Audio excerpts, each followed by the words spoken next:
빗줄기가 압구정동 3차선 아스팔트를 두드렸다.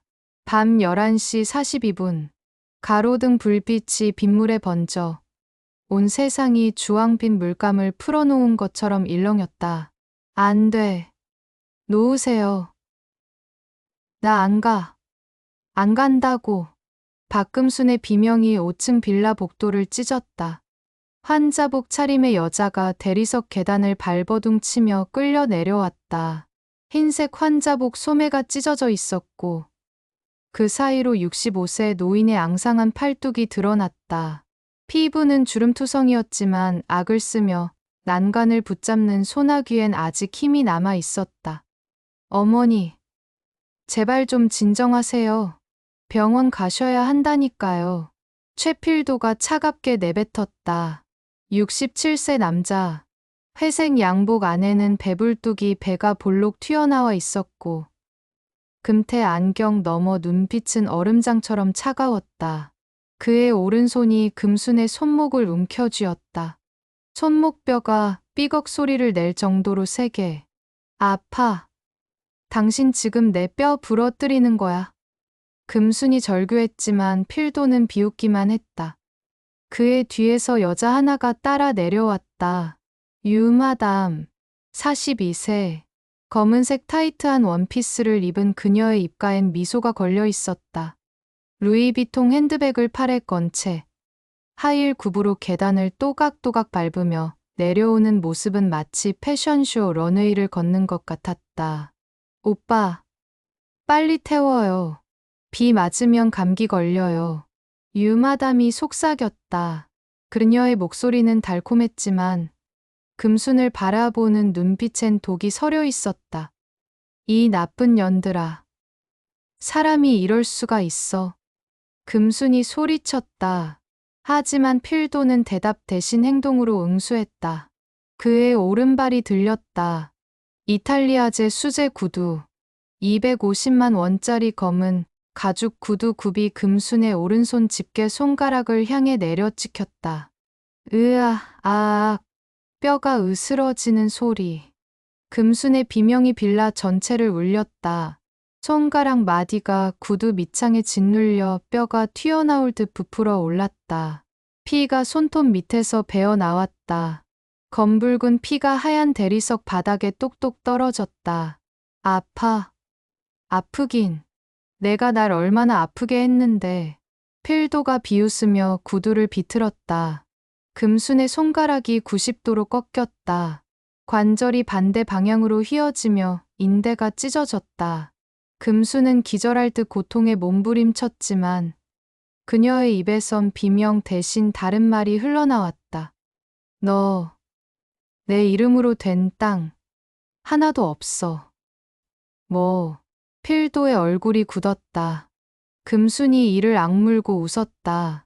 피로 얼룩진 입술 사이로 비웃음이 새어나왔다. 강남 땅, 3,000평. 다 내 이름이야. 내 이름은 한 평도 없다고. 이 미친년이. 필도가 다시 구두를 내리찍었다. 이번엔 금순의 왼손. 손등이 구두 밑창에 깔려 피부가 터졌다. 하지만 금순은 웃음을 멈추지 않았다. 유마담이 금순 옆에 쪼그리고 앉았다. 샤넬 향수 냄새가 코를 찔렀다. 그녀가 금순의 귀에 입을 가까이 대고 속삭였다. 할머니, 이제 여기서 죽어나가야 땅이 오빠 거 되거든요. 알죠? 목소리는 달콤했지만 내용은 칼날이었다.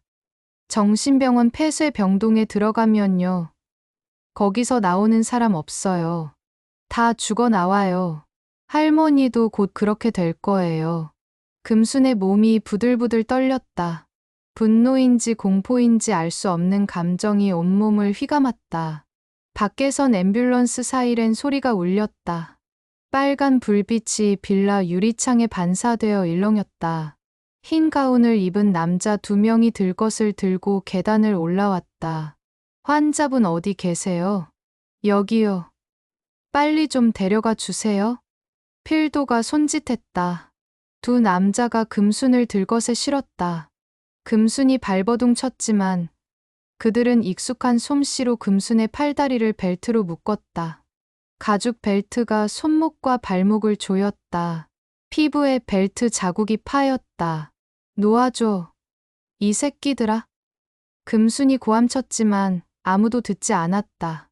들것이 움직이기 시작했다. 계단을 내려가며 금순의 머리가 덜컹덜컹 흔들렸다. 천장의 샹들리에가 눈앞을 스쳐 지나갔다. 수백만 원짜리 크리스탈 조명이 반짝였다. 빌라 입구. 빗물이 금순의 얼굴을 때렸다. 차가운 빗물이 눈꺼풀을, 볼을, 입술을 적셨다. 하늘은 새까맣게 찢어져 있었고 번개가 멀리서 번쩍였다. 앰뷸런스 뒷문이 열렸다. 들것이 차 안으로 밀려 들어갔다. 차가운 금속 냄새와 소독약 냄새가 코를 찔렀다. 문이 쾅 닫히며 세상이 차단됐다. 필도와 유마담이 차 밖에 서서 손을 흔들었다. 유마담의 입술이 움직였다. 안녕히 가세요. 할머니. 앰뷸런스가 출발했다.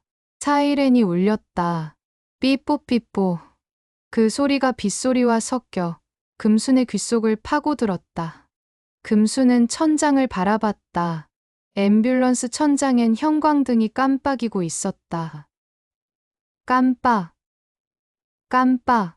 불빛이 들어왔다 꺼졌다를 반복했다. 이렇게 끝나는 건가? 금순의 눈가에 눈물이 맺혔다. 하지만 그 눈물은 슬픔이 아니었다. 분노였다. 아니야. 이렇게 끝날 순 없어. 금순의 주먹이 쥐어졌다. 부러진 손가락이 욱신거렸지만 개의치 않았다. 그녀의 입술이 천천히 올라갔다. 기다려라. 최필도. 유마담. 미소였다. 핏물이 묻은 입술 위로 번진 그 미소는 지옥에서 올라온 귀신의 것 같았다. 앰뷸런스는 빗속을 가르며 어둠 속으로 사라졌다. 1974년 12월 24일 크리스마스 이브. 남가좌동 시장통에 한방눈이 내렸다. 새벽 4시. 거리엔 아직 가로등 불빛만 외롭게 켜져 있었고 시장 좌판 위론 하얀 눈이 수북이 쌓여 있었다. 에구. 추워라. 박금순이 입김을 호호 불며 좌판 앞에 쪼그리고 앉았다. 29세. 새파란 젊음이 얼굴에 남아 있어야 할 나이였지만 그녀의 얼굴엔 주름이 패여 있었다.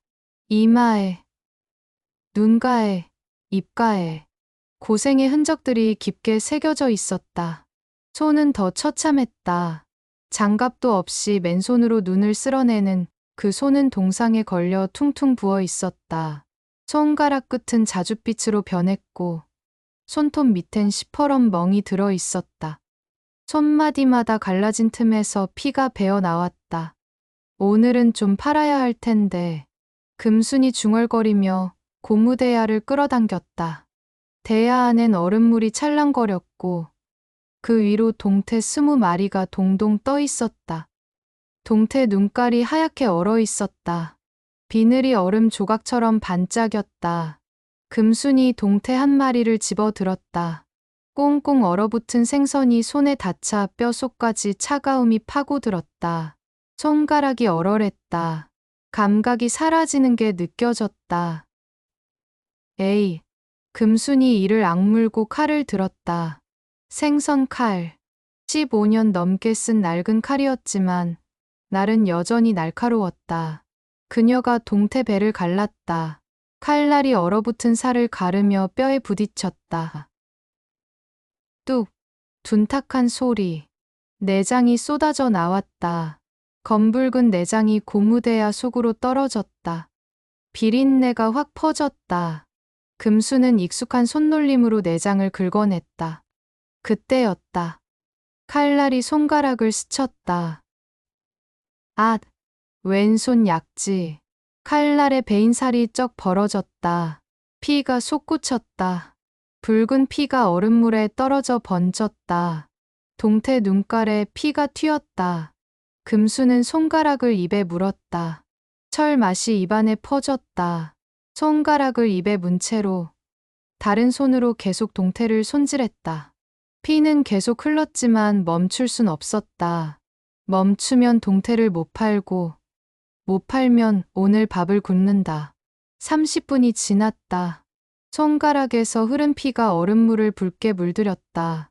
대야 속 물이 핑크빛으로 변했다. 금순의 얼굴은 창백했다. 입술이 파랗게 질려 있었다. 아줌마, 동태 한 마리 주소. 첫 손님이 왔다. 30대 아주머니, 파마 머리에 두꺼운 파카를 입고 있었다. 네, 금방 싸드릴게요. 금순이 억지로 웃으며 비닐봉지를 꺼냈다. 피 묻은 손으로 동태를 집어 봉지에 넣었다. 손님이 1,000원짜리 지폐를 내밀었다. 금순이 받아들고 거스름 돈을 줬다. 손님이 가고 또 다른 손님이 왔다. 해가 뜨고 시장이 붐비기 시작했다. 금순의 입에선 끊임없이 말이 흘러나왔다. 싸요. 동태 1,000원. 신선해요. 목이 쉬어 목소리가 갈라졌지만 계속 외쳤다. 손가락은 여전히 피를 흘렸지만 신경 쓸 겨를이 없었다. 오후 2시. 동태가 다 팔렸다. 금순이 대야를 들고 일어서려는데 다리에 힘이 풀렸다. 주저앉았다. 무릎이 차가운 시멘트 바닥에 쿵 부딪혔다. 후후. 숨을 몰아쉬며 주머니를 뒤졌다. 10,000원짜리 지폐 3장, 500원짜리 동전 4개. 오늘 번 돈 전부였다. 쌀 사고, 연탄 사고, 분유 사면 1,000원 남네. 금순이 지폐를 꼭 쥐고 일어섰다. 집으로 가야 했다. 아기가 기다리고 있었다. 집은 시장에서 걸어서 20분 거리였다. 판잣집.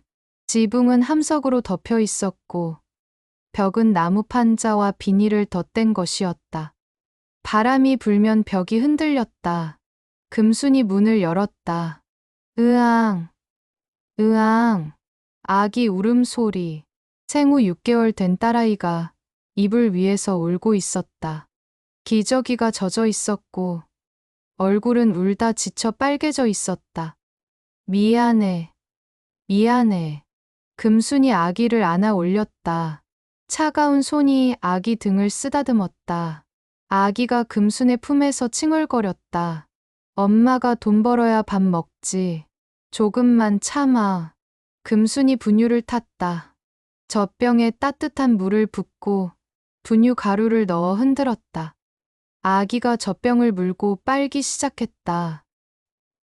그때 문이 벌컥 열렸다. 여보. 나왔소. 최필도였다. 30대 초반. 키가 크고 어깨가 넓은 남자였지만 술 냄새가 진동했다. 비틀거리며 들어와 금순 앞에 털썩 주저앉았다. 여보, 돈 좀 주시오. 또요? 금순의 목소리가 떨렸다. 응. 친구들이랑 한 판 더 해야 하는데 돈이 모자라서. 어제 드린 게 5,000원인데요. 그게 다 날아갔소. 운이 나빴어. 오늘은 딸 것 같으니까 3,000원만 더 주시오. 금순의 손이 주머니 속 돈을 움켜쥐었다. 10,000원. 아기 분유 사고, 쌀 사고, 연탄 사면 남는 게 없는 돈. 여보, 오늘은 정말 안 돼요. 애 분유 떨어졌어요. 뭐, 분유. 그거야 내일 사면 되잖소. 필도가 금순의 주머니에 손을 넣었다. 금순이 손을 뿌리쳤다. 안 돼요. 이건 정말 안 돼요. 짝. 뺨을 맞았다. 필도의 손바닥이 금순의 볼을 후려쳤다. 금순의 머리가 옆으로 확 돌아갔다. 입술이 터져 피가 났다. 인연이 남편한테 대들어? 필도가 으르렁거리며 금순의 주머니를 뒤졌다. 돈을 꺼내갔다. 전부. 고맙소. 필도가 비틀거리며 밖으로 나갔다. 문이 쾅 닫혔다. 금순은 그 자리에 주저앉았다. 손엔 아무것도 남지 않았다. 아기가 젖병을 빨다 말고 금순을 올려다 봤다. 맑은 눈동자. 금순의 눈에서 눈물이 흘렀다. 뜨거운 눈물이 차가운 볼을 타고 흘러내렸다. 입술에서 흐르는 피와 눈물이 턱 밑에서 섞였다. 미안해. 엄마가 미안해. 그날 밤, 금수는 잠을 이루지 못했다. 아기는 배가 고파 밤새 울었고, 금수는 그 울음소리를 들으며 천장을 바라봤다. 함석 지붕 위로 눈이 내리는 소리가 들렸다. 바스락, 바스락. 언젠가는 이 지옥에서 나간다. 금순이 주먹을 쥐었다. 손톱이 손바닥을 파고들었다. 다음 날 새벽, 금수는 다시 시장으로 나갔다. 동태를 손질하고, 소리쳐 팔고, 또 팔았다. 그렇게 3개월이 지났다. 1975년 3월. 어느 오후. 도와주세요. 누구 없어요. 시장 골목에서 비명이 들렸다. 금순이 고개를 돌렸다. 골목 안쪽에서 한 노파가 쓰러져 있었다. 그 위로 남자 셋이 둘러싸 있었다. 할망구. 빨리 돈 내놔. 없어요. 정말 없다니까요. 인연이 거짓말을. 남자 하나가 노파의 가방을 낚아챘다. 노파가 가방을 붙잡으려 했지만 다른 남자가 노파의 머리채를 잡아 끌었다. 금수는 본능적으로 움직였다. 생선 칼을 움켜쥐고 달려갔다. 이 새끼들아. 금순의 고함에 남자들이 고개를 돌렸다. 금순이 칼을 휘둘렀다. 칼날이 햇빛에 번쩍였다. 뭐야 인연? 할머니한테서 손 떼. 금순이 다시 칼을 휘둘렀다. 칼 끝이 남자의 팔을 스쳤다. 옷이 찢어지고 피가 배어 나왔다. 이 미친년. 칼 들고 설쳐. 남자 하나가 주먹을 휘둘렀다. 금순의 뺨을 후려쳤다. 금순이 비틀거렸지만 칼을 놓지 않았다. 경찰 불러. 칼 든 미친년이야? 금순이 다시 일어서 칼을 겨눴다. 한 번 더 할머니 건드려봐라. 내 배를 가를 테다. 목소리는 낮았지만 눈빛은 살기로 가득했다. 남자들이 뒷걸음질 쳤다. 재수 없게. 남자들이 도망쳤다. 골목이 조용해졌다. 금순이 칼을 내려놓고 노파에게 다가갔다. 할머니, 괜찮으세요? 노파가 금순을 올려다봤다. 70대 정도 돼 보이는 노파였다. 머리는 새하얗게 새었지만 눈빛만큼은 형형했다. 고맙네. 아가씨 이름이 뭔가? 박금순입니다. 금순이. 좋은 이름이네. 나는 백점순이라고 하네. 명동에서 돈 놀리는 늙은이야. 백점순. 훗날 금순의 인생을 바꿀 여자였다. 돈을 놀리신다고요? 그래. 사채업이지. 돈 빌려주고 이자 받는 일 말이야. 백할머니가 일어서며 옷을 털었다. 그리고 금순의 손을 잡았다. 아가씨, 나한테 배울 생각 없나? 돈의 생리를. 돈의 생리요? 그래. 돈이 어떻게 움직이는지, 어떻게 불어나는지. 생선이나 팔면서 평생 살 거야. 아니면 돈을 굴리면서 살 거야? 금순의 심장이 뛰었다. 뭔가가 가슴속에서 꿈틀거렸다. 배우고 싶습니다. 금순이 대답했다. 백할머니가 웃었다. 좋아. 오늘부터 내 밑에서 일해. 대신 조건이 있네. 뭔데요? 절대 욕심 부리지 말 것. 그리고 절대 배신하지 말 것. 금순이 고개를 끄덕였다. 약속드립니다.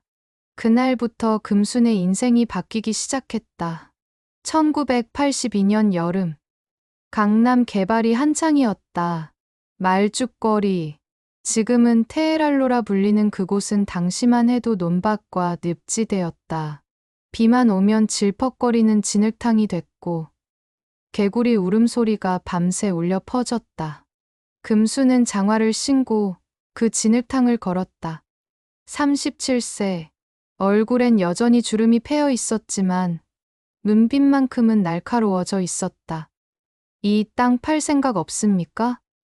땅 주인 앞에 쪼그리고 앉아 물었다. 60대 노인이 고개를 저었다. 팔긴 뭘 팔아. 여긴 개발 안 돼. 정부에서 그런다더라. 그래도 혹시 모르잖습니까? 10,000원에 사겠습니다. 10,000원. 평당? 아니요. 전체요. 노인이 피식 웃었다. 미친년. 300평인데 10,000원? 그래, 가져가. 노인이 도장을 찍었다. 금순이 10,000원짜리 지폐를 내밀었다. 땅 문서를 받아 들고 돌아섰다. 그렇게 금수는 하나씩 땅을 사 모았다. 말죽거리, 개포동, 잠실, 아무도 눈여겨보지 않는 늪지대와 벌판을. 돈은 백할머니가 빌려줬다. 이자는 없네. 대신 나중에 땅값 오르면 절반 주게. 금수는 고개를 끄덕였다. 집에선 남편이 여전히 술을 마셨다. 여보, 요즘 당신 어디서 돈 나오는 거요? 어느 날 필도가 물었다. 금수는 생선을 손질하며 대답했다. 시장에서 벌죠 뭐. 시장에서.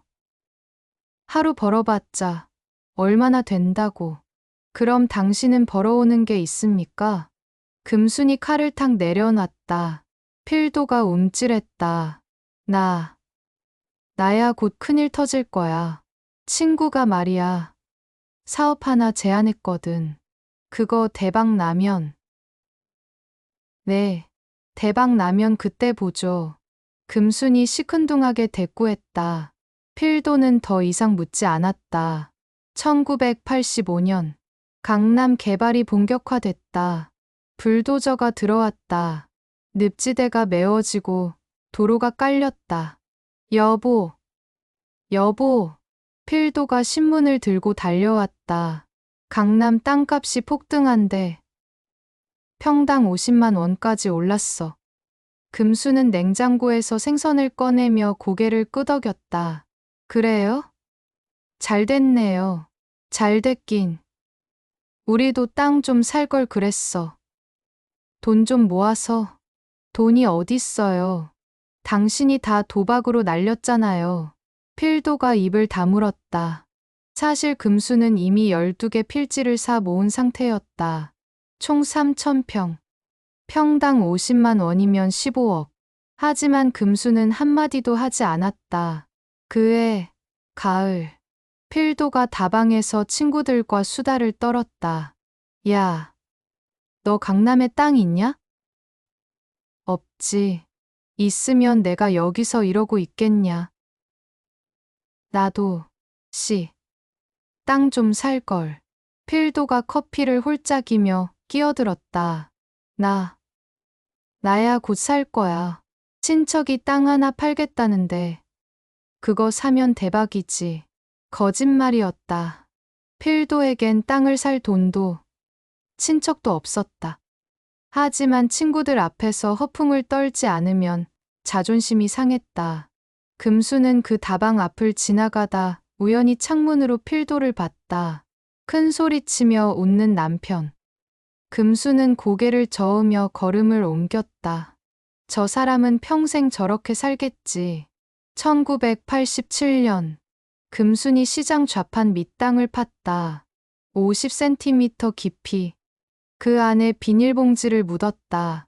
봉지 안엔 땅 문서 12장이 들어 있었다. 할머니, 그거 은행 금고에 보관하지 그래요? 옆 좌판 아주머니가 물었다. 은행은 믿을 수 없어요.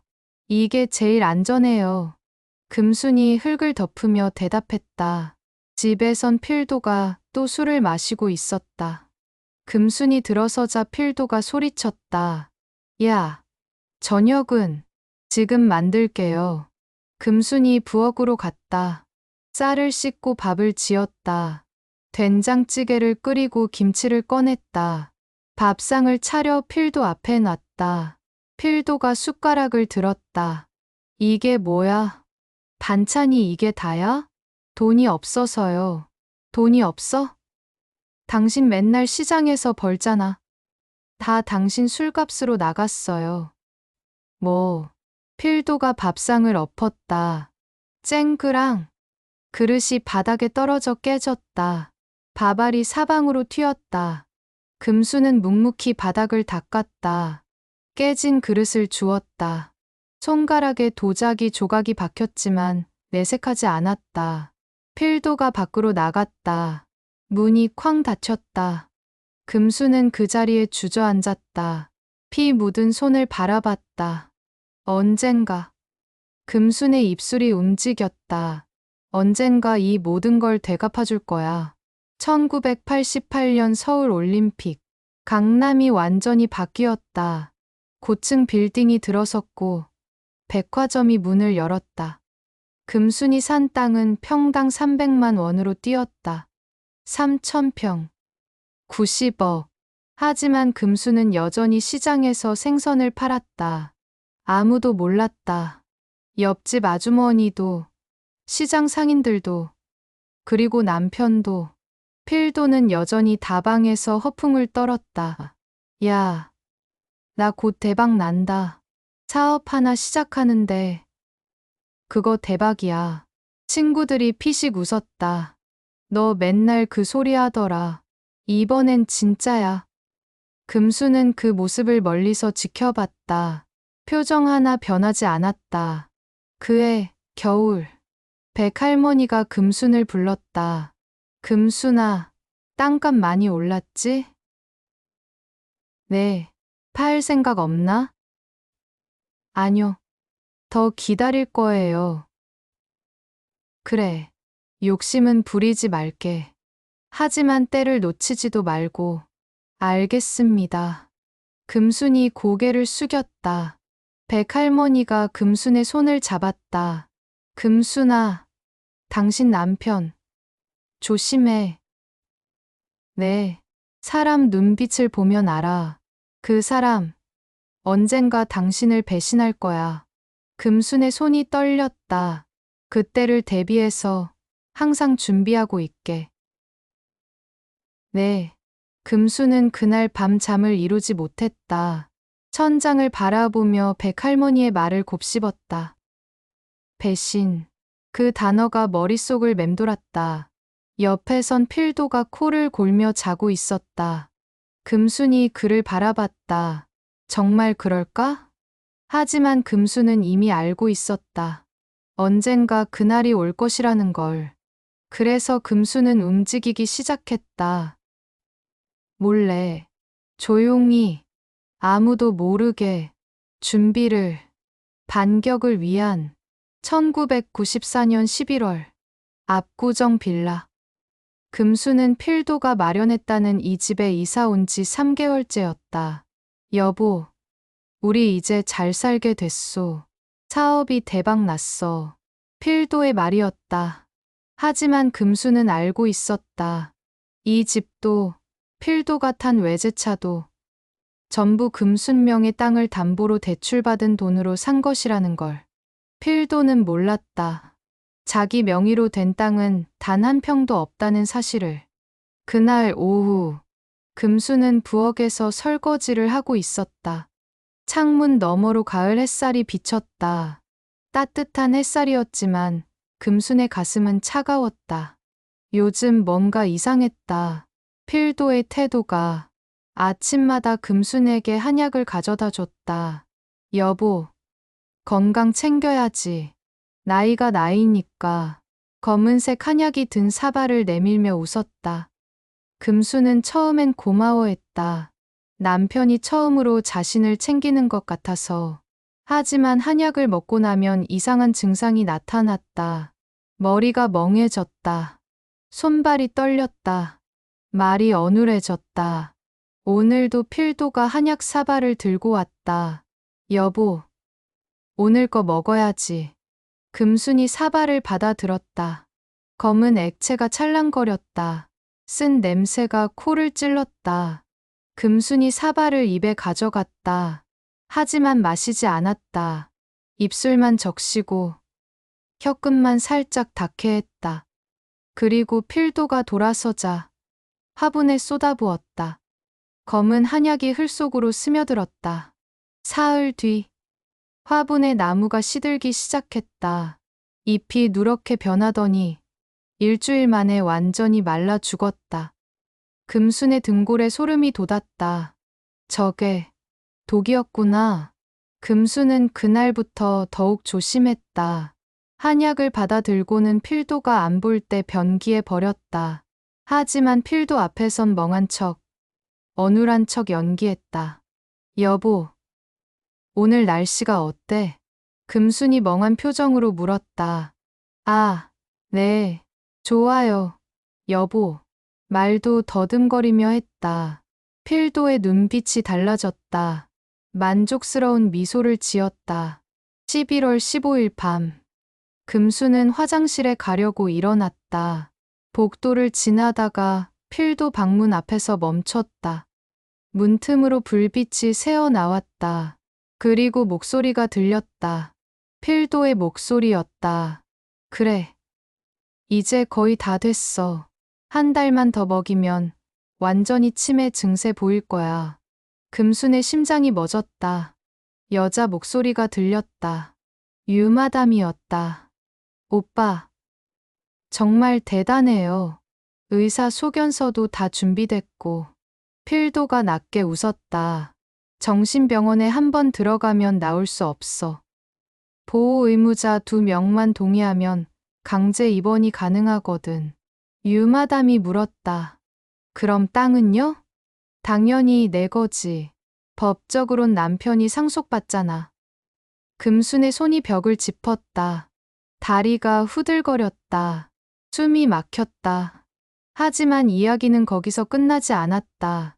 필도의 목소리가 다시 들렸다. 90억짜리 땅이야. 반만 팔아도 45억. 그 돈이면 우리 호주 가서 평생 놀고 먹을 수 있어. 유마담이 키득거렸다. 오빠. 근데 할머니 불쌍하긴 해요. 평생 그렇게 고생했는데. 필도가 비웃었다. 불쌍하긴. 그년이 뭘 했다고.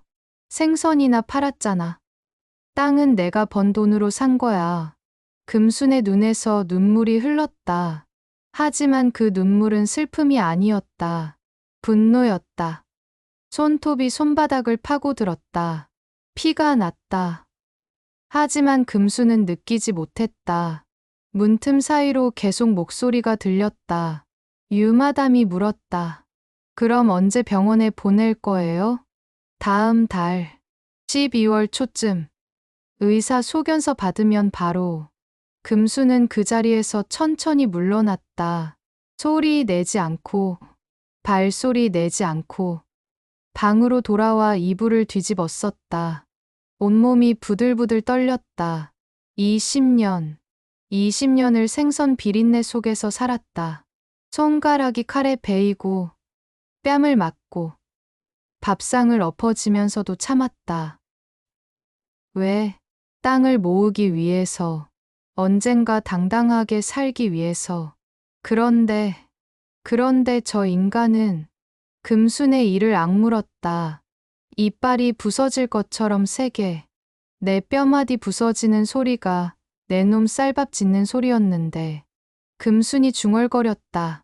내 손가락에서 흐른 피가 내 놈 국 끓이는 물이었는데. 목소리가 떨렸다.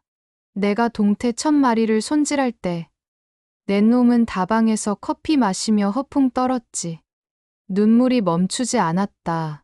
내가 영하 10도 추위에 맨손으로 얼음 깨고 있을 때 내 놈은 친구들이랑 화투 쳤지. 주먹이 이불을 쳤다. 내가 뺨 맞고 입술 터져서 피 흘릴 때 내 놈은 술 마시고 코 골며 잤지. 금순의 목소리가 커졌다. 그렇게 30년을 살았는데 30년을. 금순이 벌떡 일어나 앉았다. 눈물을 닦았다. 손등으로 거칠게. 그리고 입술이 천천히 올라갔다. 웃음이었다. 하지만 그 웃음은 기쁨이 아니었다. 복수였다. 좋아. 금순이 중얼거렸다. 내가 미친년이 되어줄게. 금수는 그날 밤부터 계획을 세우기 시작했다. 다음 날 아침, 금수는 백할머니에게 전화를 걸었다. 할머니, 저예요. 금순이요. 오, 금순이, 무슨 일이야? 부탁이 있어요. 급한 일인데요. 금순이 상황을 설명했다. 필도의 계획을, 독이 든 한약을, 정신병원 강제 입원을. 백할머니는 한참 동안 침묵했다. 그리고 말했다. 금순아, 들어. 네, 이제 싸울 때가 온 거야. 내가 도와줄게. 금순의 눈에서 또 눈물이 났다. 하지만 이번엔 감사의 눈물이었다. 고맙습니다. 할머니, 고맙긴. 당신이 날 살려줬잖아. 은혜를 갚을 시간이 온 거지. 백할머니가 말을 이었다. 지금부터 내 말대로 해. 첫째, 절대 내색하지 마. 계속 치매 연기해. 네. 둘째, 땅 문서 진짜는 어디 있나? 시장 좌판 밑에 묻어뒀어요. 좋아. 그건 그대로 두고 가짜 문서를 만들어서 집에 둬. 필도가 찾게. 가짜요? 그래. 땅 주소는 진짜로 하되 소유자 이름을 필도 명의로 위조하는 거야. 그럼 필도는 자기가 땅 주인인 줄 알고 팔려고 할 거야. 금순이 숨을 들이켰다. 그럼요? 그때 내가 사채업자로 나서는 거지. 필도한테 돈을 빌려주는 척하면서 그 땅을 담보로 잡는 거야. 백할머니의 목소리가 낮아졌다. 그리고 필도가 직접 계약서에 서명하게 만들어야 해. 자필로. 그래야 법정에서 부인 못해. 금순이 웃었다. 할머니, 천재세요. 천재긴. 30년 돈 놀린 노하우지 뭐. 그날부터 금순과 백할머니의 작전이 시작됐다. 11월 20일. 금순은 시장에 나갔다. 좌판 밑을 팠다.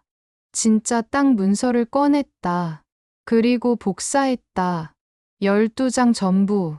복사본을 들고 명동으로 갔다. 백할머니가 기다리고 있었다. 할머니, 여기요. 백할머니가 서류를 받아들었다. 그리고 어디론가 전화를 걸었다. 김 사장. 나야. 문서 위조 좀 부탁할 게 있어. 3일 뒤. 가짜 문서가 완성됐다. 땅 주소는 진짜. 하지만 소유자 이름은 최필도. 금순이 그 문서를 집 서랍 깊숙이 숨겨뒀다. 필도가 찾을 만한 곳에. 11월 25일. 필도가 서랍을 뒤지는 소리가 들렸다. 금수는 부엌에서 설거지를 하는 척하며 귀를 기울였다. 뭐야? 이게? 필도의 목소리. 흥분한 목소리였다. 여보. 여보. 필도가 서류를 들고 달려왔다. 이게 뭐요? 금순이 멍한 표정으로 물었다. 이거. 땅 문서잖아. 근데 왜 내 이름으로 돼 있어? 금순이 눈을 깜빡였다. 땅. 무슨 땅요? 이 땅. 강남 땅. 3,000평. 필도가 소리쳤다. 금순이 고개를 갸웃했다. 강남. 거기 우리 땅 있었어요? 있었어요가 아니라 여기 문서에 내 이름으로 돼 있다고. 금순이 서류를 받아들었다. 천천히 들여다봤다. 그리고 말했다. 아, 맞네요. 당신 이름이네요. 필도의 눈이 반짝였다. 이거 언제 산 거요? 금순이 머리를 긁적였다. 기억이 안 나는데. 필도가 금순의 어깨를 흔들었다. 생각해봐. 언제 샀어? 금순이 눈을 감았다 떴다. 80년대? 아니, 90년대. 잘 모르겠어요. 필도가 환호성을 질렀다. 야우, 대박이다. 대박. 그는 유마담에게 전화를 걸었다. 여보, 나야. 땅 문서 찾았어. 내 이름으로 돼 있어. 수화기 너머로 유마담의 비명이 들렸다. 금수는 그 모습을 바라보며 입꼬리를 살짝 올렸다. 하지만 필도는 보지 못했다. 11월 27일 오후, 압구정 빌라. 필도와 유마담이 거실 소파에 나란히 앉아 있었다. 커피 테이블 위엔 땅 문서가 펼쳐져 있었다. 유마담이 서류를 들여다보며 말했다. 오빠, 이거 진짜예요? 당연하지. 등기부등본이잖아. 유마담의 눈빛이 반짝였다. 그럼 이거 팔면 얼마 받을 수 있어요? 필도가 계산기를 두드렸다. 요즘 강남 땅값이 평당 500만 원쯤 한다더라. 3,000평이면. 계산기 화면에 숫자가 떴다. 15억. 유마담이 소리쳤다. 필도가 웃었다. 그치. 대박이지? 하지만 유마담의 표정이 굳었다. 근데 오빠. 왜? 착공식 자금이 모자란다고 했잖아요. 건설사 계약금만 30억인데. 필도의 웃음이 멈췄다. 그러게. 유마담이 필도 쪽으로 몸을 기울였다. 그럼 이렇게 하면 어때요? 뭘? 이 땅을 담보로 돈 빌리는 거예요. 필도가 눈을 깜빡였다. 담보? 네. 사채업자한테 100억 정도 빌려서 착공식 자금 쓰고 나중에 땅 팔아서 갚으면 되잖아요. 필도가 턱을 만졌다. 사채? 이자 무섭잖아. 유마담이 필도의 팔을 잡았다. 오빠, 생각해봐요. 15억짜리 땅이 있는데 100억 빌리면 뭐가 문제예요. 담보 가치가 충분한데. 필도의 눈빛이 흔들렸다. 그건 그런데. 유마담이 목소리를 낮췄다. 그리고 착공식 끝나고 땅 팔면 150억은 받을 거예요. 지금보다 10배는 오를 거라고요. 필도의 숨이 거칠어졌다. 10배? 네. 오빠. 지금이 기회예요. 놓치면 후회해요. 필도가 고개를 끄덕였다. 알았어. 알았어. 그럼 사채업자 누구 아는 사람 있어? 유마담이 미소 지었다. 제가 알아볼게요. 믿을 만한 사람으로. 11월 29일. 명동 커피숍. 필도와 유마담이 창가 자리에 앉아 있었다. 두 사람 모두 긴장한 표정이었다. 문이 열렸다. 한 노파가 들어왔다. 백점순이었다. 70대 노인이었지만 문빛만큼은 날카로웠다. 검은색 한복을 입고 손에는 낡은 가방을 들고 있었다. 필도가 일어섰다. 백 사장님? 백 할머니가 고개를 끄덕였다. 그래. 앉게. 세 사람이 자리에 앉았다. 백 할머니가 가방에서 서류 뭉치를 꺼냈다. 탁. 테이블 위에 내려놨다. 계약서야. 필도가 서류를 집어 들었다. 첫 장을 펼쳤다. 금전 소비 대차 계약서. 대출 금액 100억 원. 이자율 연 30%. 담보물 강남구 역삼동 토지 3,000평. 필도의 눈이 커졌다. 30%. 이자가 너무 높은 거 아닙니까? 백 할머니가 차를 훌짝이며 말했다. 높긴 뭐가 높아. 담보 없이 빌리면 50%야. 땅 있으니까 깎아주는 거지. 필도가 입술을 깨물었다. 유마담이 필도의 다리를 살짝 꼬집었다. 필도가 한숨을 쉬었다. 알겠습니다. 백 할머니가 계속 말했다. 그리고 말이야. 이자가 무서운 줄 알아야 돼. 무슨 말씀이세요?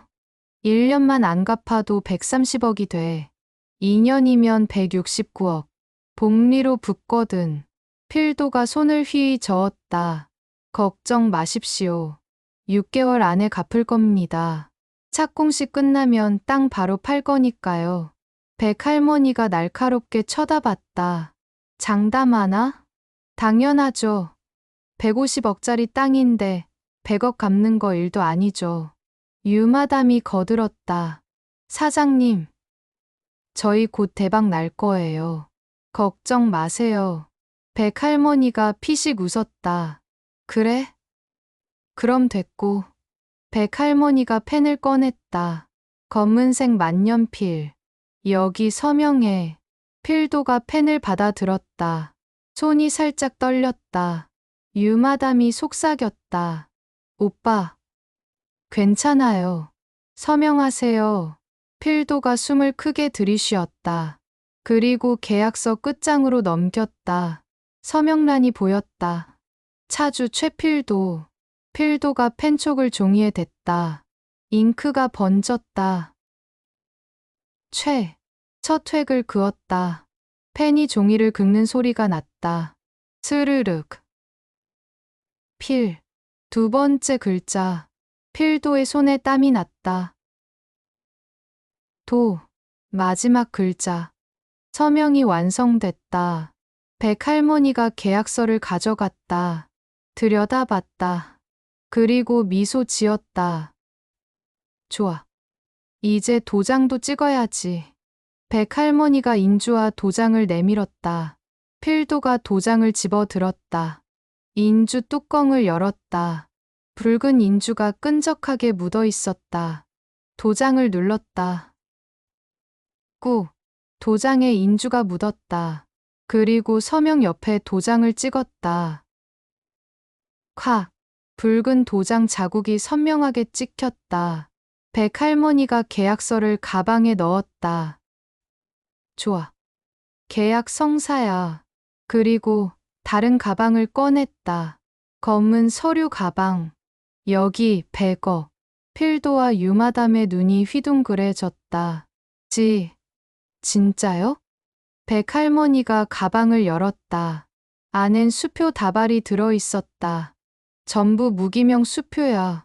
은행 가서 현금으로 바꿔. 필도가 가방을 받아들었다. 손이 떨렸다. 고맙습니다. 백할머니가 일어섰다. 6개월 뒤에 보자고. 그때까지 갚아야 해. 안 그러면요? 땅 내놔야지. 채권자 우선권으로. 필도가 웃었다. 걱정 마세요. 3개월 안에 갚을 겁니다. 백할머니가 문을 열고 나갔다. 필도와 유마담이 서로를 바라봤다. 그리고 웃었다. 우리 대박 났어. 유마담이 필도를 껴안았다. 하지만 둘은 몰랐다. 방금 자기 무덤을 팠다는 걸. 그날 밤, 백할머니는 금순에게 전화를 걸었다. 금순아. 네. 할머니. 다 됐어. 필도 놈이 계약서에 서명했어. 자필로. 금순의 숨이 거칠어졌다. 정말요? 그래. 이제 넌 병원에서 버티기만 하면 돼. 크리스마스에 내가 데리러 갈게. 고맙습니다. 할머니. 고맙긴. 이제 시작이야. 전화가 끊겼다. 금수는 눈을 감았다. 주먹을 꽉 쥐었다. 이제 진짜 전쟁이 시작된다. 12월 1일. 필도가 부동산에 땅을 내놓았다. 사장님. 이거 얼마에 팔 수 있어요? 부동산 사장이 서류를 들여다봤다. 강남 이 위치면 평당 500만 원은 받겠는데요. 필도의 얼굴이 환해졌다. 3,000평이면 150억입니다. 필도가 의자에서 벌떡 일어났다. 150억. 네. 요즘 강남 땅값이 폭등해서요. 필도는 그 길로 유마담에게 달려갔다. 여보. 150억이래. 150억. 유마담이 필도를 껴안았다. 오빠. 우리 대박 났어요. 하지만 12월 3일 부동산 사장이 전화를 걸었다. 사장님, 문제가 좀 생겼습니다. 뭔데요? 채권자가 나타났습니다. 백점순이라는 분인데요. 이 땅을 담보로 100억을 빌려줬다고 합니다. 필도의 얼굴이 하얗게 질렸다. 뭐라고요? 채권자 우선권 때문에 땅을 못 파십니다. 빚부터 갚으셔야 해요. 필도가 전화를 끊었다. 손이 떨렸다. 100억. 맞다. 빌렸다. 하지만 필도는 깨닫지 못했다. 자기가 걸려든 덫을.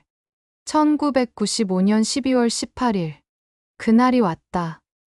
필도와 유마담이 금순을 앰뷸런스에 태웠다. 정신병원으로 보내는 날.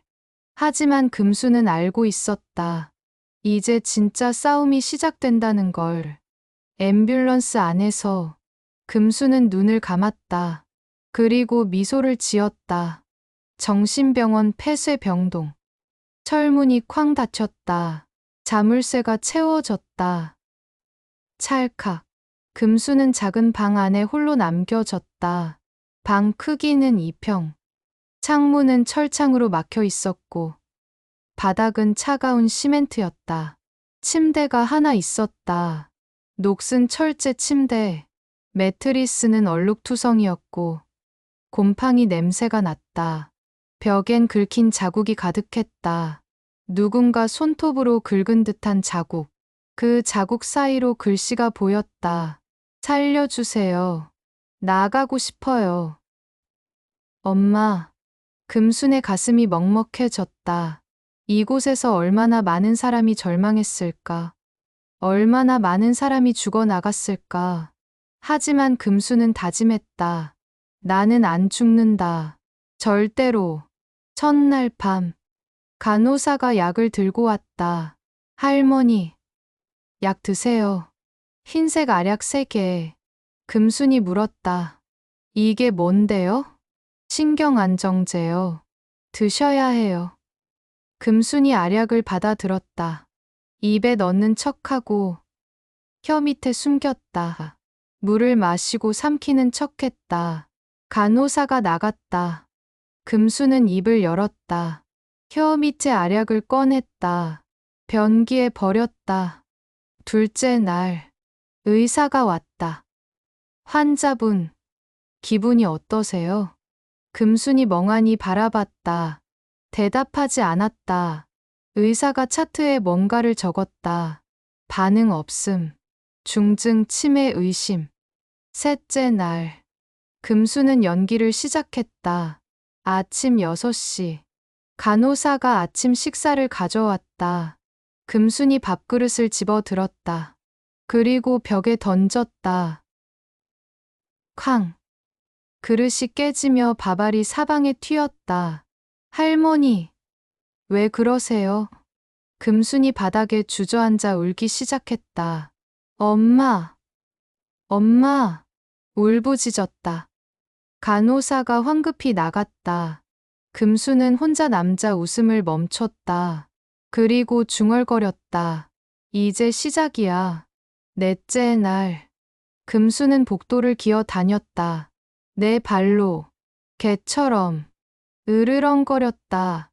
환자들이 겁에 질려 도망쳤다. 간호사들이 달려왔다. 할머니, 일어나세요. 금순이 간호사를 물려고 했다. 이를 드러내며 간호사들이 금순을 침대에 묶었다. 양팔과 양다리를. 금순은 침대에 묶인 채 웃었다. 크크크. 기괴한 웃음. 의사가 차트에 적었다. 완전한 정신착란. 격리 필요. 5째 날. 금순은 똥을 벽에 칠했다. 온 벽을. 간호사들이 비명을 질렀다. 원장이 왔다. 이 환자, 완전히 미쳤군. 금순이 원장을 보며 킥킥거렸다. 원장이 고개를 저으며 나갔다. 금순은 혼자 남자 미소를 지었다. 완벽해. 일주일째. 금순은 밥을 먹지 않았다. 입을 꾹 다물고. 간호사들이 억지로 먹이려 했지만 금순은 뱉어냈다. 할머니, 이러면 위험해요. 금수는 대답하지 않았다. 그저 천장만 바라봤다. 의사가 말했다. 영양실조, 위험. 링거 놔야겠어요.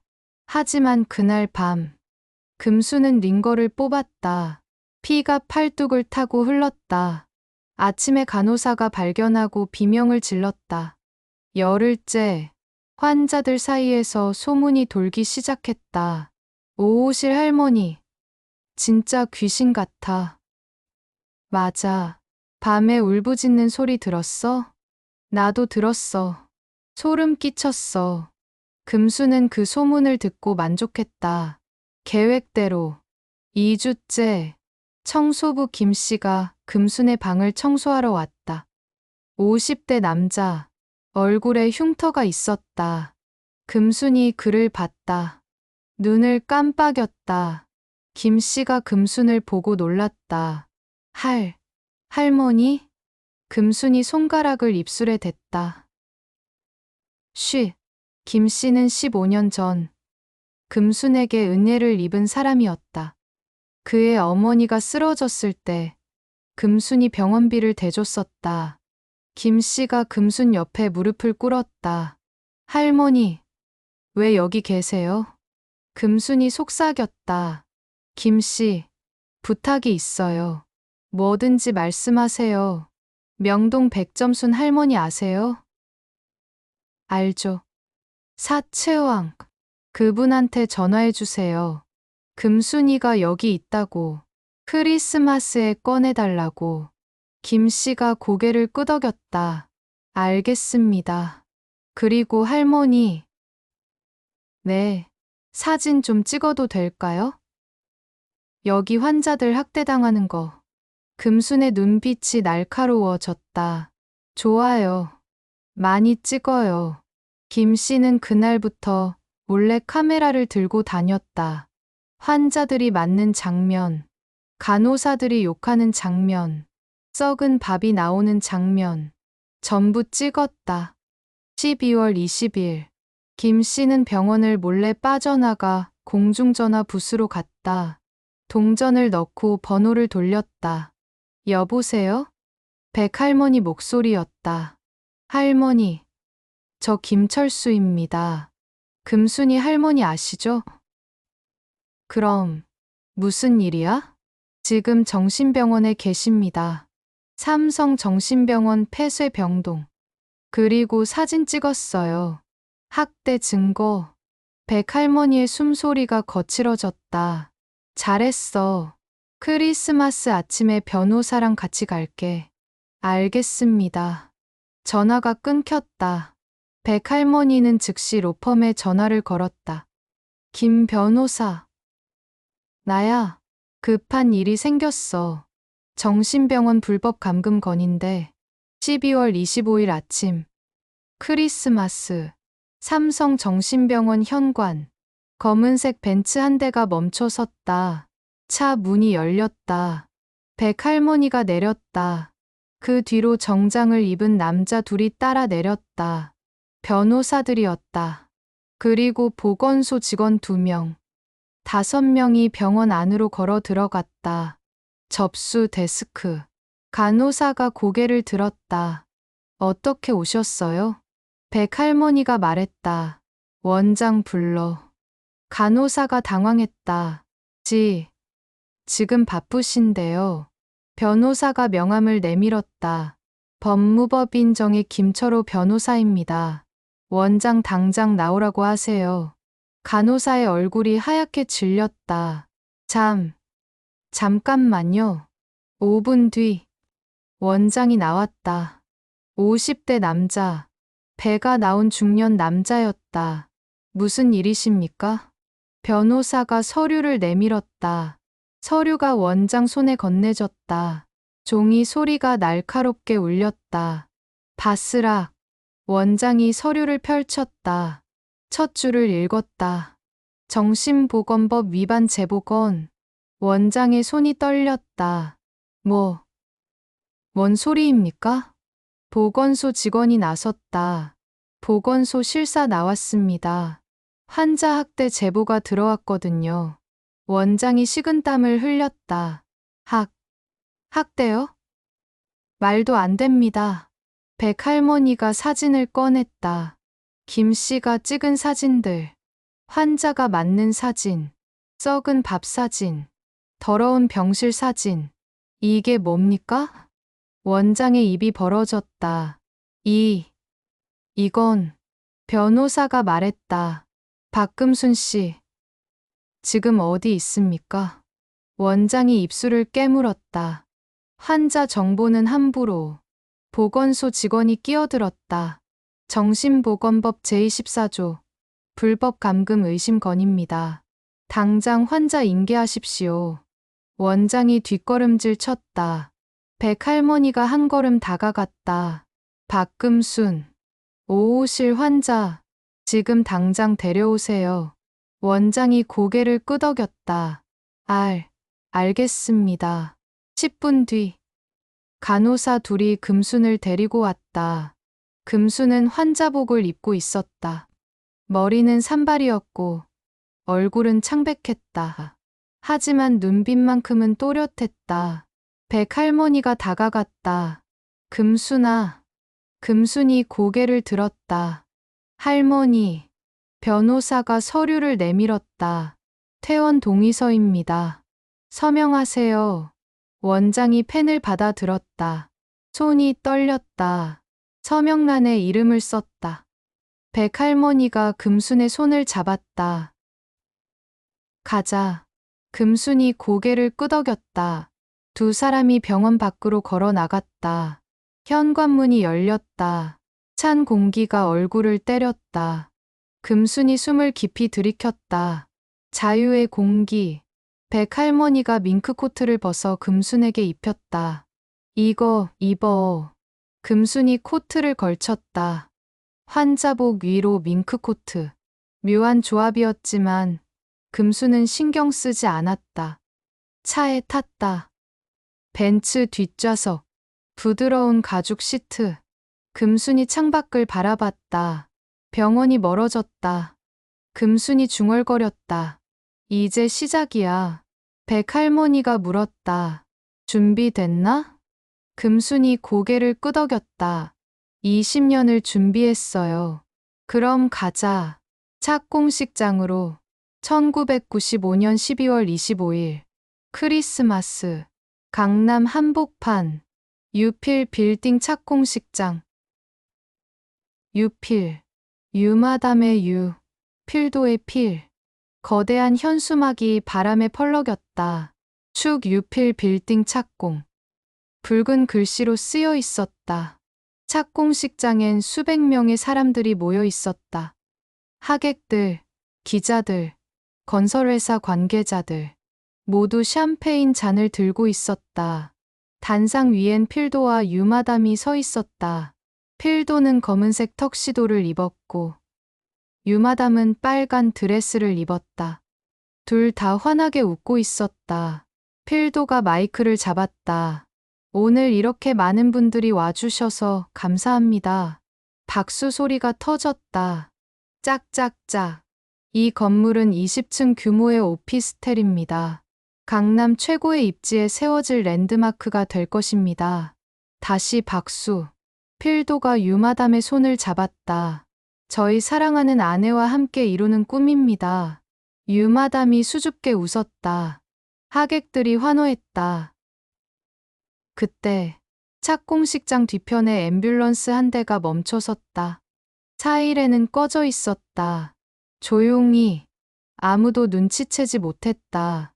앰뷸런스 뒷문이 열렸다. 한 여자가 내렸다. 흰색 환자복. 그 위로 검은색 밍크코트. 머리는 산발이었고 얼굴은 창백했다. 박금순이었다.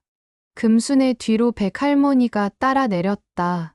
그리고 변호사 2명, 경찰관 4명. 금순이 착공식장을 바라봤다. 눈빛이 차가웠다. 백할머니가 속삭였다. 준비됐나? 금순이 고개를 끄덕였다. 20년을 준비했어요. 좋아. 가자. 금순이 걸음을 옮겼다. 밍크코트 자락이 바람에 펄럭였다. 하객들 사이를 비집고 들어갔다. 누군가 금순을 보고 수군거렸다. 저 사람 누구야? 환자복 입었는데? 미친 사람 아냐? 금순은 신경 쓰지 않았다. 단상을 향해 걸었다. 한 걸음, 두 걸음. 필도가 연설을 계속하고 있었다. 이 건물의 가치는 300억 원입니다. 강남 최고의. 그때 필도가 금순을 봤다. 눈이 마주쳤다. 필도의 얼굴이 굳었다. 말이 끊겼다. 당신. 마이크에서 잡음이 났다. 유마담도 금순을 봤다. 얼굴이 하얗게 질렸다. 금순이 단상 앞에 섰다. 그리고 천천히 계단을 올라갔다. 하객들이 웅성거렸다. 저 여자 뭐야? 왜 단상에 올라가? 경비가 달려왔다. 저기요. 관계자 아니면. 백할머니가 경비를 막았다. 관계자 맞아. 땅 주인이야. 경비가 당황했다. 땅 주인요? 금순이 단상 한가운데 섰다. 필도와 유마담 사이에. 필도가 떨리는 목소리로 말했다. 여보, 왜 여기 나왔소? 병원에 있어야지. 금순이 필도를 바라봤다. 그리고 빙그레 웃었다. 병원. 왜 내가 병원에 있어야 하는데요? 목소리는 또렷했다. 어눌함은 없었다. 필도가 당황했다. 아니, 당신 치매. 치매? 금순이 하객들을 돌아봤다. 목소리를 높였다. 여러분, 제 남편이 저한테 독을 먹였습니다. 하객들이 술렁였다. 뭐라고? 독? 금순이 주머니에서 작은 녹음기를 꺼냈다. 오래된 카세트 녹음기. 이걸 들어보시겠습니까? 금순이 재생 버튼을 눌렀다. 스피커에서 소리가 흘러나왔다. 필도의 목소리였다. 그래. 이제 거의 다 됐어. 한 달만 더 먹이면 완전히 치매 증세 보일 거야. 유마담의 목소리. 오빠. 정말 대단해요. 의사 소견서도 다 준비됐고. 필도의 목소리. 정신병원에 한 번 들어가면 나올 수 없어. 보호 의무자 2명만 동의하면 강제 입원이 가능하거든. 하객들이 웅성거렸다. 소리가 점점 커졌다. 유마담의 목소리. 그럼 땅은요? 필도의 목소리. 당연히 내 거지. 법적으론 남편이 상속받잖아. 90억짜리 땅이야. 반만 팔아도 45억. 그 돈이면 우리 호주 가서 평생 놀고 먹을 수 있어. 녹음이 끝났다. 착공식장이 조용해졌다. 주위 죽은 듯. 필도와 유마담은 얼굴이 하얗게 질려 있었다. 금순이 말했다. 이 땅은 제 땅입니다. 제 이름으로 된 땅이에요. 아니야. 필도가 소리쳤다. 문서에 내 이름으로 돼 있어. 내 거라고. 금순이 고개를 저었다. 그건 가짜 문서예요. 제가 일부러 만든 거죠. 뭐, 진짜 문서는 따로 있어요. 금순이 백할머니를 봤다. 백할머니가 가방에서 서류 뭉치를 꺼냈다. 변호사가 받아들고 하객들에게 보여줬다. 여기 진짜 등기부등본입니다. 소유자는 박금순 씨입니다. 하객들이 웅성거렸다. 필도가 비틀거렸다. 그럼 내가 받은 문서는? 금순이 냉정하게 말했다. 당신이 저를 배신할 줄 알고 미리 준비한 덫이에요. 필도의 입이 벌어졌다. 유마담이 필도의 팔을 잡았다. 오빠, 우리 가요. 빨리. 가. 금순이 비웃었다. 어딜 가려고? 금순이 손짓했다. 경찰관 4명이 단상으로 올라왔다. 최필도 씨, 유마담 씨, 체포합니다. 뭐, 필도가 소리쳤다. 무슨 죄로? 경찰관이 수갑을 꺼냈다. 살인 미수, 감금, 사기, 문서 위조. 수갑이 필도의 손목에 채워졌다. 찰칵. 유마담의 손목에도. 찰칵. 안 돼. 안 돼요. 유마담이 비명을 질렀다. 저 할머니가 거짓말하는 거예요. 우리 아무 짓도 안 했어요. 금순이 유마담을 바라봤다. 그리고 천천히 다가갔다. 유마담의 귀에 입을 가까이 댔다. 속삭였다. 할머니, 이제 여기서 죽어나가야 땅이 오빠 거 되거든요. 알죠? 유마담이 한 말 그대로 돌려줬다. 유마담의 얼굴이 새하얗게 질렸다. 정신병원 폐쇄병동에 들어가면요.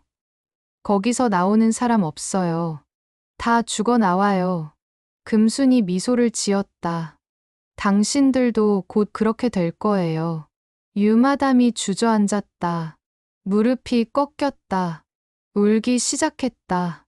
살려주세요. 제발요. 금수는 대답하지 않았다. 그저 돌아섰다. 경찰관들이 필도와 유마담을 끌고 갔다. 안 돼. 놓으라고. 필도가 발버둥 쳤지만 소용없었다. 하객들이 길을 비켜줬다. 모두 침묵했다. 경찰차 뒷문이 열렸다. 필도와 유마담이 차에 실렸다. 문이 쾅 닫혔다. 사이렌이 울렸다. 삐뽀삐뽀. 경찰차가 출발했다. 금수는 그 모습을 바라봤다. 표정 하나 변하지 않았다. 기자들이 달려왔다. 할머니, 한 말씀 해주세요. 어떤 심정이십니까? 금순이 마이크를 받아들었다. 심정이요? 금순이 잠시 생각했다. 그리고 말했다. 30년 기다렸습니다. 목소리가 떨렸다. 30년 동안 생선 비린내 속에서 살았습니다. 손가락이 칼에 베이고 뺨을 맞고 밥상을 엎어지면서도 참았습니다. 하객들이 조용히 들었다. 왜 참았냐고요? 이 순간을 위해서였습니다. 금순의 눈에 눈물이 맺혔다. 내 존엄을 되찾기 위해서였습니다. 마이크를 내려놨다. 백할머니가 다가와 금순의 손을 잡았다. 잘했어. 금순아. 금순이 고개를 끄덕였다. 고맙습니다. 할머니. 기자가 다시 물었다. 그럼 이 땅은 어떻게 하실 건가요? 팔 생각이십니까? 금순이 고개를 저었다. 팔지 않습니다. 그럼요? 금순이 착공식장을 둘러봤다. 강남 한복판, 3,000평의 땅. 그리고 말했다. 기부할 겁니다. 뭐라고요? 기자들이 술렁였다. 이 땅을 서울시에 기부하겠습니다. 조건은 하나. 여기에 공공의료원을 지어주세요. 공공의료원요? 네. 가난한 사람들이 무료로 치료받을 수 있는 병원이요. 왜 하필 의료원입니까? 금순이 웃었다. 저처럼 아픈 사람들이 돈 걱정 없이 치료받으면 좋겠어서요. 기자들이 카메라를 들이댔다. 플래시가 터졌다. 금수는 눈을 감았다. 따뜻한 햇살이 얼굴을 비췄다. 이틀 뒤 신문 일면에 금순의 이야기가 실렸다. 강남 벌판의 미친년. 알고 보니 500억 땅 주인. 기사는 금순의 30년 인생을 담았다. 생선 장수로 살면서도 묵묵히 땅을 모은 이야기. 남편의 배신과 독살 시도. 정신병원 탈출과 극적인 반전. 그리고 500억 땅 기부. 사람들은 감동했다. 방송국에서 인터뷰 요청이 쏟아졌다. 하지만 금수는 모두 거절했다. 저는 그냥 제 삶을 살고 싶어요. 1996년 1월 법원 판결이 났다. 최필도 징역 12년, 유마담 징역 8년. 둘 다 항소하지 않았다. 필도는 교도소에서 면회를 신청했다. 금순에게. 하지만 금순은 가지 않았다. 변호사를 통해 한마디만 전했다. 다시는 제 앞에 나타나지 마세요. 필도는 그 말을 듣고 울었다. 하지만 금순은 몰랐다. 알고 싶지도 않았다. 2월. 강남 땅 기부 절차가 완료됐다. 서울시장이 직접 감사패를 전달하러 왔다. 박금순 여사님, 서울 시민을 대표해 감사드립니다. 금순이 감사패를 받아들었다. 크리스탈로 만든 무거운 패. 하지만 금순에겐 가볍게 느껴졌다. 이게 제 훈장인가 봐요. 시장이 물었다. 훈장이요? 네. 평생 고생한 보람이라고 해야 하나. 금순이 웃었다. 그날 오후, 금순은 남가좌동 시장으로 돌아갔다. 20년 만이었다. 시장은 여전했다. 좁은 골목, 낡은 좌판, 생선 비린내. 금순이 옛날 자리에 섰다. 그 자리에 이제 다른 아주머니가 생선을 팔고 있었다. 아주머니, 동태 한 마리 주세요. 금순이 말했다. 아주머니가 고개를 들었다. 그리고 금순을 봤다. 눈이 휘둥그레졌다. 금순이 언니? 금순이 웃었다. 오랜만이에요. 영자씨. 영자가 달려와 금순을 껴안았다. 언니, 신문에서 봤어요. 대박 났다며. 금순이 영자를 토닥였다. 대박은 무슨, 그냥 운 좋았어요. 운이 아니에요.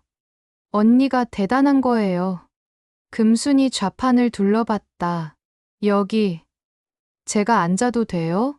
뭐, 당연하죠. 금순이 쪼그리고 앉았다. 고무대야를 끌어당겼다. 동태 한 마리를 집어들었다. 차가운 감촉, 익숙한 감촉.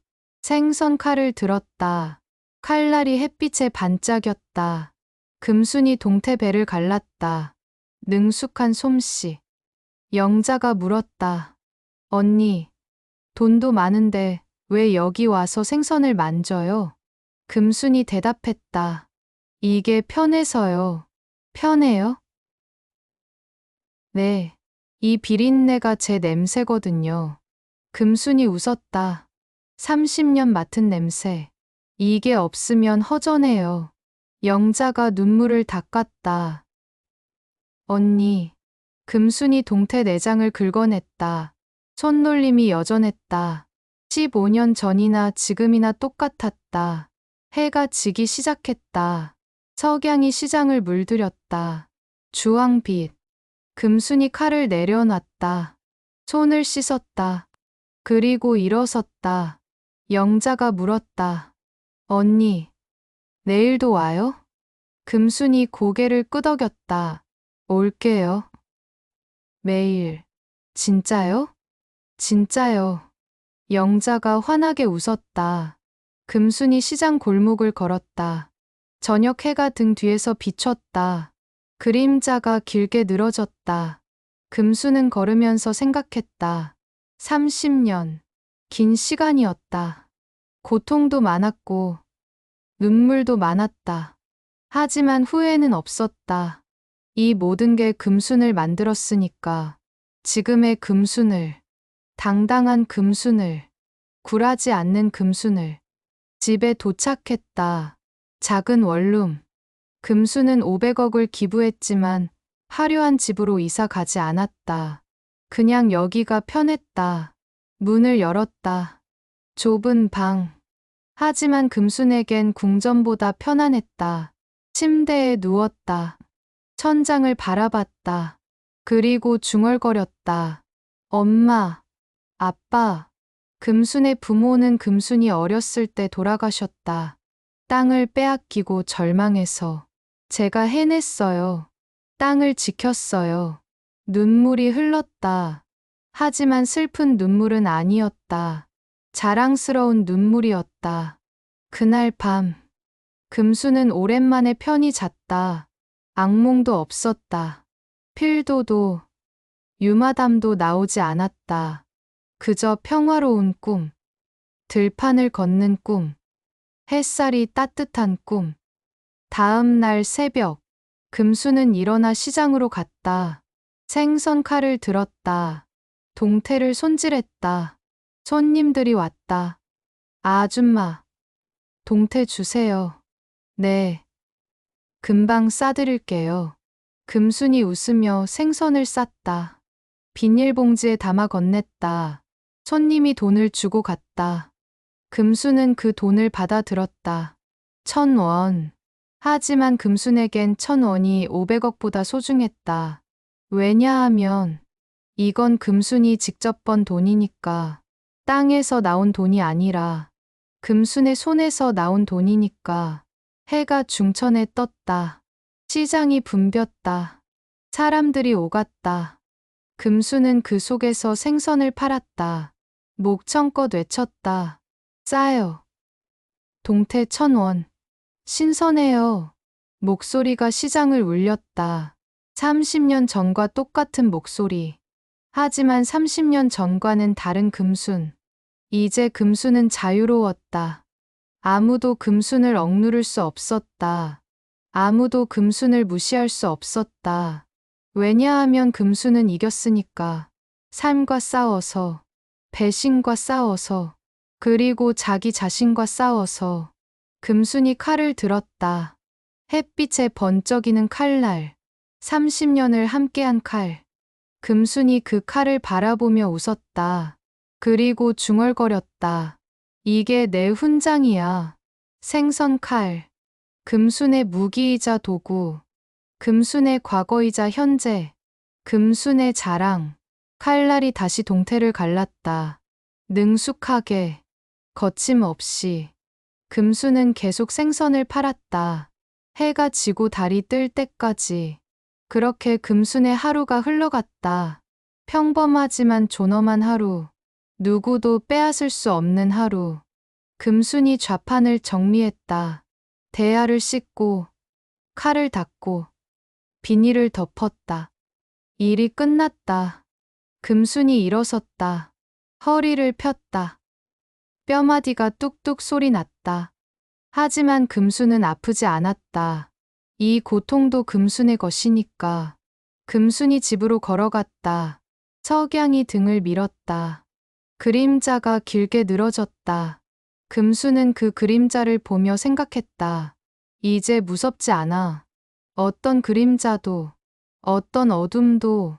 왜냐하면 금순은 알았으니까. 어둠 뒤엔 반드시 빛이 온다는 걸. 겨울 뒤엔 반드시 봄이 온다는 걸. 고통 뒤엔 반드시 기쁨이 온다는 걸. 금순이 멈춰 섰다. 하늘을 올려다봤다. 노을이 지고 있었다. 붉은 하늘, 아름다운 하늘. 금순이 그 하늘을 보며 웃었다. 환하게, 평생 지어본 웃음 중 가장 환한 웃음. 그리고 다시 걸었다. 집을 향해, 내일을 향해, 미래를 향해. 금순의 발걸음은 가벼웠다. 더 이상 짐이 없었으니까. 더 이상 두려움이 없었으니까. 금순은 자유로웠다. 진정으로, 완전히, 영원히.